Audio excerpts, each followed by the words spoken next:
दोस्तों, मुगलों ने भारत पर लगभग 250 वर्षों तक शासन किया था। हमारे देश में इनका 1526 से लेकर साल 1764 तक अखंड शासन रहा। इस दौरान इन्होंने पूरे भारतवर्ष पर एक सत्र शासन स्थापित कर लिया था। दरअसल मुगल सल्तनत एक बड़ी ताकत थी। उस दौरान दुनिया की कोई भी दूसरी ताकत इनसे मुकाबला करने की हिम्मत नहीं कर पाती थी। मगर आपको यह जानकर ताज्जुब होगा कि वे मुट्ठी भर अंग्रेज इतनी बड़ी मुगलिया सल्तनत को अपने ही बुने जाल में कैसे फंसाकर हरा देते हैं। आइए इस वीडियो में आज हम जानते हैं कि कैसे उन गिनती के अंग्रेजों ने विशाल मुगल सेना को हराकर खुद सत्ता पर काबिज हो गए थे। जो काम अफगान, मराठा और राजपूत भी नहीं कर पाए, वो काम सुदूर 7 समुद्र पार से आए अंग्रेजों ने कैसे कर दिखाया। साथ में यह भी जानेंगे कि अंग्रेजों ने मुगल बादशाहों को कैसे चुन चुनकर मौत के घाट उतार दिया था, जिनके फरमान के बिना पत्ता तक नहीं हिलता था। अंग्रेजों ने उन मुगलों को कैसे धूल चटा दी थी। यदि हमारा वीडियो पसंद आता है तो चैनल को लाइक, शेयर और सब्सक्राइब करना ना भूले। दिन था 21 अप्रैल साल 1526 का जगह थी हरियाणा का पानीपत का मैदान। दरअसल उस दिन यहां हुए एक युद्ध में उज्बेकिस्तान से आए एक तुर्क शासक जहीरुद्दीन बाबर ने दिल्ली सल्तनत के अंतिम सुल्तान इब्राहिम लोदी को हराकर जीत हासिल कर ली और दिल्ली पर अपना अधिकार कर लिया और भारत में मुगल सल्तनत की नींव रख दी। इसके बाद बाबर ने कभी भी पीछे मुड़कर नहीं देखा और जल्द ही संपूर्ण भारत पर कब्जा कर लिया। दोस्तों, आज तक मुगलों की कई पीढ़ियां भारत पर शासन कर चुकी है। मुगल कालीन भारत बड़ा ही शक्तिशाली बन चुका था। उस समय दुनिया की 1/4 अर्थव्यवस्था पर मुगलों का ही कब्जा था, यानी कि उस समय दुनिया की कोई भी ताकत मुगलों का मुकाबला नहीं कर सकती थी। दिन था 31 दिसंबर साल 1600 का। ब्रिटेन के कुछ व्यापारियों ने ईस्ट इंडिया कंपनी का निर्माण किया। इसका उद्देश्य था भारत में जाकर व्यापार करके लाभ कमाना। इसके बाद वे अंग्रेज व्यापारी कैप्टन हॉकिंग के नेतृत्व में भारत के लिए रवाना हो जाते हैं। तारीख 24 अगस्त 1608 को वे समुद्री मार्ग से आकर सूरत बंदरगाह पर अपना पड़ाव डाल देते हैं। इधर भारत में उन दिनों मुगल बादशाह जहांगीर का शासन हुआ करता था। फिर हॉकिंग जहांगीर के दरबार में पहुंचकर बादशाह के सामने घुटनों के बल बैठ जाता है और बादशाह से व्यापार करने की अनुमति मांगता है।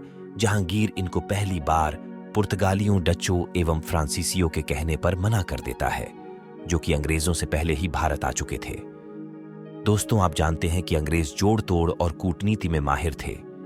साल 1615 में अंग्रेज व्यापारी सर टॉमस रो जहांगीर के दरबार में फिर से जाता है। इस बार वो जहांगीर को ब्रिटेन से लाए हुए कई तोहफे भेंट करता है और वे उनसे व्यापार करने का लाभ भी बताता है।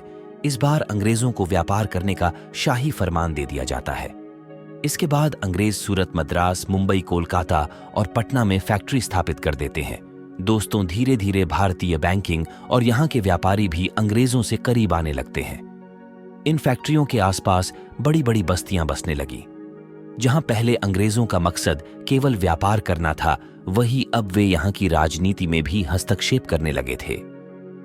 अंग्रेज सोचते थे कि भारत में यदि उनको राजनीतिक पकड़ मिल जाए तो उनके लिए व्यापार में और अधिक प्रॉफिट मिलेगा। उधर ब्रिटेन के राजा जेम्स प्रथम ने भी 1670 के दौरान ईस्ट इंडिया कंपनी को भारत में उपनिवेश स्थापित करने की छूट दे दी। इन सब को देखते हुए अंग्रेजों ने साल 1986 में मुगल बादशाह औरंगजेब के खिलाफ जंग छेड़ दी थी। मुगलों की विशाल सेना के सामने अंग्रेज टिक नहीं पाए और वे इस युद्ध में बुरी तरह से हार जाते हैं। युद्ध में हारने के बाद अंग्रेज औरंगजेब से अपनी भूल के लिए हाथ जोड़कर माफी मांगते हैं। वही भविष्य में दोबारा ऐसी गलती नहीं करने की कसम खाते हैं। औरंगजेब भी व्यापार शुल्क से हो रहे लाभ को देखते हुए अंग्रेजों पर Rs 15,000 का जुर्माना लगाकर माफी दे देता है। इधर अंग्रेज समझ चुके थे कि यदि जंग में जीतना है तो फूट डालो और राज करो की नीति का पालन करना होगा। इसके बाद अंग्रेज कई सालों तक मुगलों के विरोधियों को अपनी ओर मिलाते रहे। साल आता है 1707, औरंगजेब की मृत्यु हो जाती है। दोस्तों, औरंगजेब की मौत के बाद कई मुगल बादशाह आते हैं, लेकिन वे पहले के बादशाहों की तुलना में बहुत ही कमजोर सिद्ध हुए। इस कारण मुगल दरबार में नित्य नए संघर्ष होने लगे। अंग्रेजों ने मौके का पूरा फायदा उठाया। दरअसल इसी दौरान मुगल बादशाह फारूक शेख अंग्रेजों के लिए एक शाही फरमान जारी कर देते हैं। इसके तहत 1 सालाना रकम के बदले अंग्रेजों को पूरे भारत में बिना किसी टैक्स के व्यापार की अनुमति दे दी जाती है। अंग्रेजों ने शाही फरमान का खूब दुरुपयोग किया। बंगाल के नवाब सिराजुद्दौला ने इसका विरोध किया। इसी दौरान साल 1739 में पर्सिया के राजा नादिर शाह दिल्ली पर आक्रमण कर देता है। तत्कालीन मुगल बादशाह मोहम्मद शाह नादिर शाह का सामना नहीं कर सके।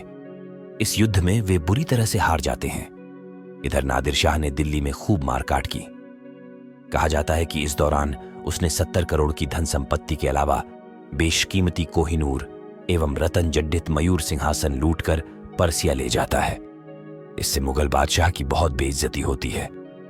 दोस्तों, इस घटना से मुगलों को बहुत नुकसान उठाना पड़ा, लेकिन दक्षिण में स्थित मराठा और ईस्ट इंडिया कंपनी को बड़ा फायदा हुआ। अंग्रेज चाहते थे कि अब वे किसी तरह बंगाल के नवाब सिराजुद्दौला को पराजित करके बंगाल पर अधिकार कर ले। लेकिन दोस्तों, अभी भी अंग्रेज सीधी लड़ाई में नवाब को नहीं हरा सकते थे। उन्होंने फूट डालो और राज करो की नीति का सहारा लिया। अंग्रेजों ने नवाब के सेनापति मीर जाफर से संपर्क किया और उन्हें अपनी तरफ मिला लिया। इसके बाद अंग्रेज साल 1757 की प्लासी की लड़ाई में सिराजुद्दौला को हरा देते हैं। शर्त के अनुसार मीर जाफर को बंगाल का नवाब बना दिया जाता है। इधर दिल्ली की राजगद्दी पर बैठे मुगल बादशाह शाह आलम बड़े चिंतित हुए। साल 1759 में उन्होंने मराठों से संधि कर ली।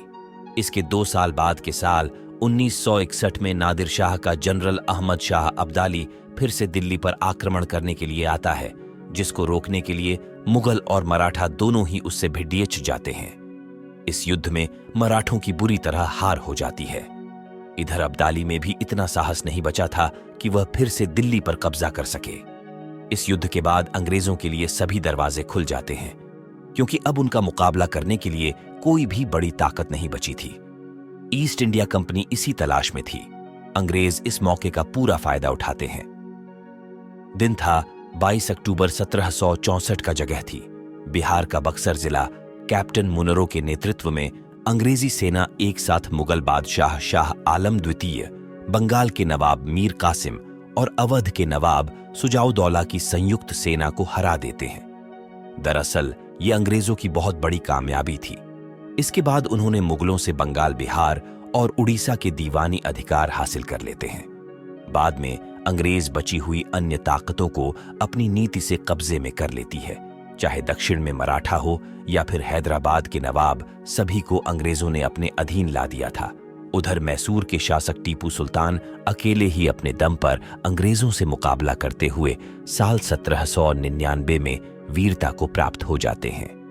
अब भारत में ऐसी कोई ताकत नहीं बची थी जिससे अंग्रेजों को भय हो।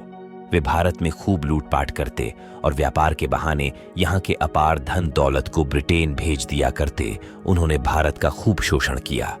यहाँ की भोली भाली जनता पर भी अत्याचार किए।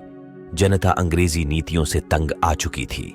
आखिर 1857 साल में अंग्रेजों के खिलाफ बड़ी क्रांति हुई थी, लेकिन अंग्रेजों ने इससे भी दबा दिया था। और इसके बाद अंग्रेजों ने अंतिम मुगल राजा बहादुर शाह जफर को बंदी बनाकर रंगून भेज दिया। इस दौरान मेजर विलियम हडसन क्रूरता की हद ही पार कर लेता है। वह बहादुर शाह जफर के सभी 18 राजकुमारों को बेरहमी से कत्ल करवा देता है। जहां पर यह घटना हुई, उस जगह को दिल्ली में आज भी खूनी दरवाजे के नाम से जाना जाता है। आखिर एक लंबी क्रांति के बाद 1947 में अंग्रेजों को भी भारत से भगा दिया जाता है और 15 अगस्त 1947 को हमारा देश आजाद हो जाता है। तो दोस्तों, कैसी लगी मुगल वंश के खात्मे की कहानी? आपका इस विषय में क्या कहना है? कमेंट बॉक्स में कमेंट करके जरूर बताइए। मिलते हैं ऐसे ही एक और अगले इंटरेस्टिंग वीडियो के साथ।